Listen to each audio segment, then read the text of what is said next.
ये सब तुमने क्या किया ओनर? मुझसे बदला लिया है मुझे बेइज्जत करने के लिए? फरीदा रिलैक्स हो जाओ। फरीदा पागल मत बनो। अब ये ना सोच बैठना कि ये खबर सच है। ये खबर सच है। अपने बाप पर ही गया है वो। उसने भी मुझे ऐसे ही जलील किया था, सारी दुनिया के सामने फिर से जलील कर दिया। फरीदा ऐसा मत कहो। पागलपन मत करो। ओनर ऐसा कभी नहीं कर सकता। कर तो दिया है। तुम समझ क्यों नहीं रही हो? ये सब झूठ है। सच है। वो नहीं चाहते कि ये शादी हो। ये सब चाल है।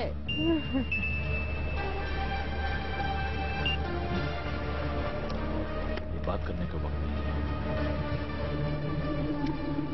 इस रिपोर्ट से ऑनर अक्साल शायद चुप न बैठे, लेकिन सबको ये बात जानना जरूरी है कि ऑनर अक्साल पे जो इल्जामात लगे हैं वो सच है या झूठ। करीम कहाँ है? नहीं, फोन भी नहीं उठा रहे मेरा।